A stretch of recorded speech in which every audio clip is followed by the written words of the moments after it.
1, 2, 3, 4. Looks like we're live. So I'm sitting here singing a couple of songs. Solid wall of sound. Like you're asking me right now, why don't you just play the song? And I think that there's when that's serious, I'll get the legal team on it. The other one is there's, I guess, a local rapper here. I was singing this song when I was with my daughter last, and she was like, Papa, you can't call yourself Iceberg Simpson, because the song's called Dolce and Gabbana by Riff Raff. It's one of my favorite rap songs. It's a little bonus that I was going to throw out here at the beginning, because I also have a boot bonus at the end. So tune in at the end of the show, because I got a little boot bonus for you. A little tip. It's probably the best ski tip for boots that you'll hear. Getting back to the issue at hand.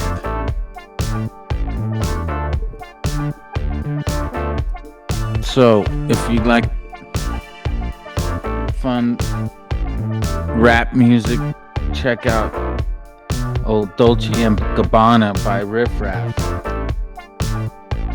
I'd like to talk to that cat for a minute. He seems like somebody that's kind of cool. In fact, I think he was pimping it with Jessica Simpson. Or no, maybe it was Britney Spears. I don't know, man. He was rolling high though.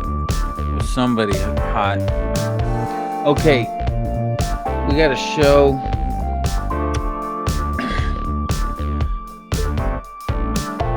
You know, I give the YouTube a little bit of a bonus here. I'm about ready to start the audio version of the podcast. So, test 1, 2, 3. Yeah, it looks like we're live there now. And we're starting the show. We got a good little show today about ski boots. We're going to talk ski boots. What kind of ski boots, rear entry, front buckle, all this kind of stuff. What I need you to do, though, I need to start talking about this more, and so I'm going to start doing it today. Recycle. You need to throw your aluminum cans in the recycle bin. You need to toss all your stuff properly, whatever that happens to be. Different cities have different situations. Like if you go to, like I know when I was in Hawaii last, they charge you for like the bags. I think they charge you for the cans, the containers, the beverages actually come in that you purchase. I mean, they hit you for everything, and they want you to return everything. That's the whole concept, and it works. Shit, I was walking out of that grocery store. Guys thought I was shoplifting the way I was holding all my groceries in my pockets and up my sleeves and down my pants, and walking out like a hobo. And you're like, "What's up?" I was like, "Yeah, I just saved 93 cents on bags, yo." No, man, but recycle. Would you also hit the like button down below? Subscribe to this channel. Hit the notification bell. Share this with your friends. Tell people. And if you don't ski, and listen, no love lost, no big deal. But if you're a skier and this is something interesting for you, throw it around. Let's get this thing in people's heads around town. And then comment. Tell me what's cooking, what's on your mind. I've got a couple people that have thrown some things out at me, and we'll talk about those in some different shows and some things that are coming up. But they're just suggestions and recommendations.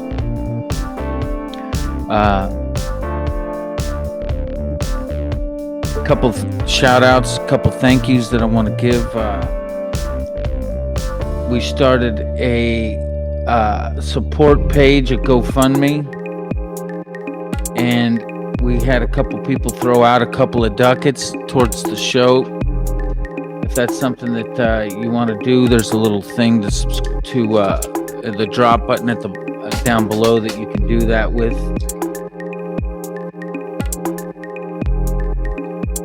The web. Okay, so let's say that you're new to skiing, or let's say you want to learn something about skiing. Red Bull has a series that's on TV that's just killer. So if you just go and just search like skiing on YouTube, it'll pull up some videos. But this skiing is just crazy. Like, I hope I can show you this here. What I'm showing to the people, I'll let it tune in. Shown to the people on the YouTube channel is these guys are skiing and they're rolling down this hill and they're hitting this jump and they're turning 1, 2, 3 and flipping 1, 2, 1, 2, 3. They're hitting these jumps and flipping and doing like 360s and 780s and just crazy shit on these skis. That kind of skiing, that is some high level stuff.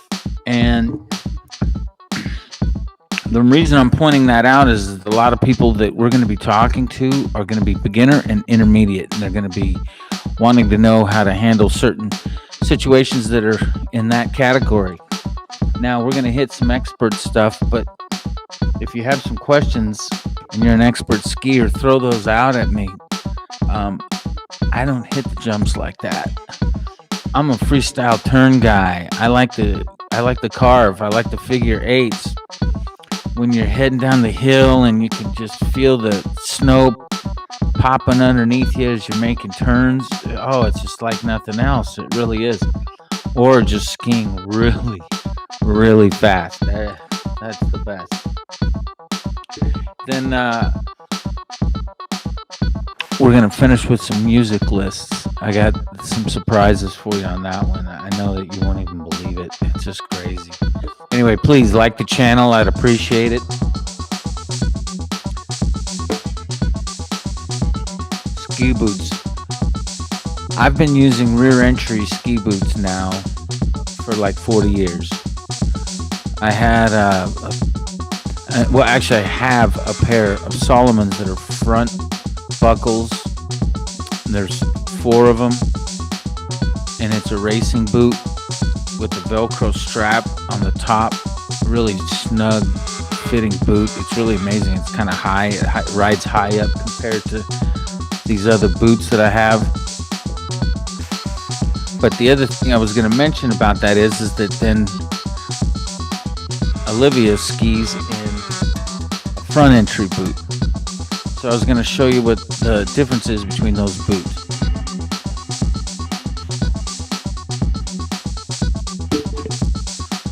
Right here is a front entry boot. It has buckles that are on the front. It looks like a traditional ski boot when you think of ski boots. What that does is that locks in heat, and it also helps you fit your foot for the boot. A lot of times when you're renting, they have kind of a one-size-fits-all. When you're buying boots, you can buy them in accordance to your foot size, based off of width, of course, length. But more importantly is that it is the fit of a boot that's so important. I can't even begin to tell you. Length of the ski follows second to a boot. The poles are almost insignificant compared to boots. So boots are very important. And the question I get asked all the time is what do I recommend? And I like them both. I absolutely do. The reason I go with the single buckle rear entry boot is that I can undo the buckle and I can walk in them with more laterability to my ankle, and it prevents me from slipping. Sometimes when you're walking on stairs or you're on ice, this kind of thing, just having the laterability for your feet to negotiate what surface you're walking on is really important. Sometimes you're walking and you'll hit a little slick piece of ice or a little patch of ice that are on some stairs or right below some stairs, and you can just fall. Some of us have big booties and some of us have no booty. For either one of us. But anyway, the point that I'm making, a girl's boot, I'm not shy about my masculinity. I have no compromise with that. He's like, oh, okay. So anyway, they fit really well. They were a neat pair of boots to fit into. So those are the buckles. As you can see, I'm buckling it up right now. I'm going to put it here about 5 notches in. It slaps in. Your leg tightens around this. They have different widths for your calf as well. This particular boot has a narrower foot design, and it also has a thin calf build. So if you have big kind of fat calves, you gotta let the guy know when you're trying on boots. You got like I got cankles, homie. I need a wide fit boot, and they'll hook you up. The rear entry. Here's the rear entry. It's a single, and some of them are two. I guess there's rear entries that are 2 buckles. I don't know. All I see is 1, but 2 might exist. I'm not out here debating that. What I'm talking about is rear entry versus front entry. So you push this little button here, and as you can see, it releases the buckle. I'm sorry. Push this little flap here. Push this little flap here, and it releases the buckle from inside. So, you slide your foot in, foot goes in, snug, closes from behind, and clips. Now here's the catch about the rear entry boot. They have to fit. They have to fit pretty accurately because there's not a lot of room for play. And so if you get a size that's too big, your foot swims in the boot, and that's not good for skiing at all. In fact, you can get yourself seriously hurt, falling, wrecking, just losing control, this kind of thing. So stay away from the big boot. That's my advice. I also like the rear entry boot again because it's just real simple. Zip, snap, and drop. Put that boot on. Bing, bang, boom. You're on the hill. Bing, bang, boom. You're off.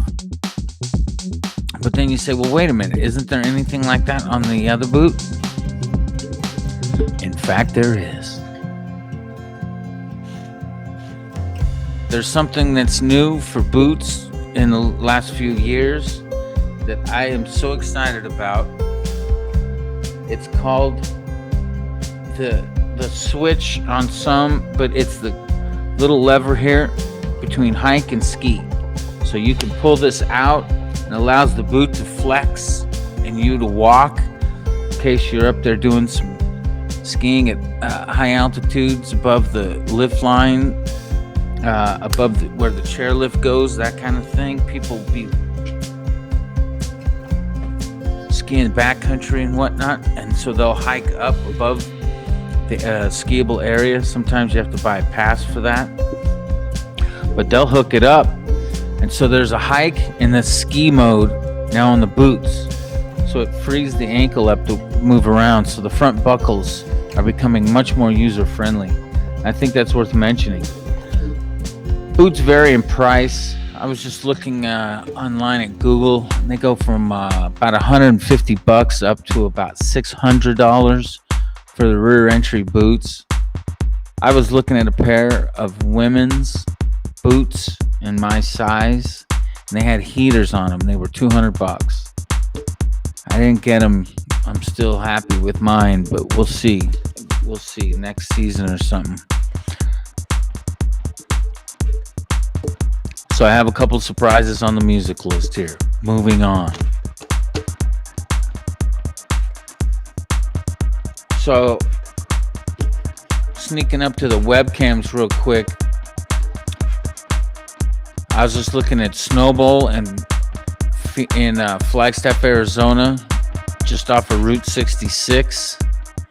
And it's just snowing so hard. It's crazy hard how hard it's snowing up there. And I was looking at Purgatory was the next one I was looking at, and Purgatory looks cool. Like, it doesn't look like much is going on, but I wanted to see what was cooking in the brine. Oh yeah, look, it looks like they're getting blasted right now. Well, that's cool. I like it. I like it a lot. Now, as I look at these ski cams and I'm seeing these resorts getting all this snow, oh, I just love it so much. I can't even tell you. Like, skiing is the best. That's all I can tell you. Is skiing is the best. And if you're heading up to have a good time, think of me when you're there. Throw a peace sign at you if you see him, and say what's up. The music list. So I start off with a little Metallica. Number 1 is Until She Sleeps. Number 2 is a song by Tool. We have some local fans of Tool. I think their lead singer has a winery here in Arizona, if I'm not mistaken. Is that Maynard is it Maynard that's the lead singer of Tool? Sober is the song. And let's just find out who is the singer of Tool. There he is. Sid always has a couple of headshots that are trippy. What's with all this crazy long hair and the other one is bald? Right on. Maynard, you're the man. I know about that wine business, brother. Anyways, Sober by Tool, number 2. Number 3 is Blind by Korn. Number 4, in dedication to us having the Boot Show, I have Walk by Pantera. This is probably one of my favorite heavy speed metal songs of all time. I've always dug that. Turbo Lover by Judas Priest. Next list of 5 songs I'm calling the Zone Rock. This will finish out this top 10 list. It's a song by Jimi Hendrix, but it's not the Watchtower. It's not who you're thinking. It's called The Third Stone from the Sun. Put that on your music list. Listen to that. It's crazy. And as you can see, the theme on this list of songs follows in a complete cadence with that one. The next song's by the Rolling Stones. You ready for this? It's not Miss You. It's called Heaven. Heaven by the Rolling Stones. Number 3, Pink Floyd. We're on a roll. Pigs. P-I-G''S. P-I-G''S. Yes, you heard me. Pigs by Pink Floyd. Some of you may not even know what that is. You guys are so conditioned to the wall. Let me expand your mind. Number 4, The Ghost Song by Jim Morrison. You're like, what? I have never even heard of that. Put it on your iPod and throw it in your ears when you're on the hill, and you're gonna be like, Frank Diddy from the big city. Thank you, dude. This is a jam. This list is a jam. I'm like, I know. You ready for number 5? We're gonna finish this off. Do You Feel Like We Do? Peter Frampton. Off the Live album. I believe it was released in 1974. One of the top albums of that year. It was crazy. That thing was just off the hook. We have a couple of shows on the agenda that we're going to be talking about. One's going to be buying the Twin Tips skis. Couple shows. We're also going to have a show about packs, backpacks, water packs, renting demo skis, buying all mountain skis, renting hotels in Flagstaff. So somebody asked me about that and said, hey, you know about some of the nice hotels in Flagstaff. And I said, you know what's so interesting about Flagstaff is it has budget hotels, moderate priced hotels. Let me give you a couple examples. I have the El Motel, which I've seen on the most expensive days for like $100 a night, maybe $35 a night on a cheap night, like a Monday, Tuesday, Wednesday. So if you're skiing during the week, you can go to the El Motel and stay up there for like $30-40, less than 50 for sure. And it's like your own little cottage. It's kind of small. It's budget, but the Canyon Inn is the nicest budget hotel in Flagstaff, in my opinion. It's ran by a great family. Their address is 501 South Milton. Check them out. Tell them that Frankie sent you in, Frankie Z. And there's the Weatherford Hotel, which is downtown. Absolutely one of the most fantastic hotels. I've wanted to stay at that hotel since I was a little kid. We were, my family, we delivered milk for a number of years in Flagstaff since 1929, in fact. And one of the stops that we used to make on a regular basis was the Weatherford Hotel, or the Weatherford Cafe. And the Wong family ran it. A good friend of mine's name's Peter Wong, who's also a fantastic businessman in Flagstaff. His family ran that cafe for a number of years. Did a great job. Anyway, they have a hotel attached to the Weatherford, and it's just been restored. The family that's restored it has done a fantastic job. I think I'm going to do a complete show on it. In fact, I'd like to stay up there this summer because they do a great job in the summers up there. But they have a Residence Inn, which is new to the downtown Flagstaff area, which I've stayed at. The rooms are fantastic. It's a beautiful hotel. It's set up real nice. It's new to the downtown. That address is 224 South Mike's Pike. Like the fish. Yeah, Mike's Pike. And it's another great medium-priced hotel that you can stay in. Great parking, close to everything. You can walk to almost everything that's in the downtown area. Those are my recommendations. We'll talk about the hotels on another show, but that's an example of some of the hotels that you can stay at in Flagstaff. I have about 10 or 15 of them that we can list, both on each side of town. Hit the like button, subscribe. Oh, comment. What? You want to know about the boot bonus? For those of you that stayed out and stayed on a little longer, we have a bonus here for boots. This is very important. In fact, this is probably the most important thing that I could tell you about boots. Don't throw your boots in the back of a truck. Don't throw them in the back of a camper where the wind can get to them. Just anywhere where they can get cold. Keeping your boots warm all the time that you're going to be around them or wearing them is so important.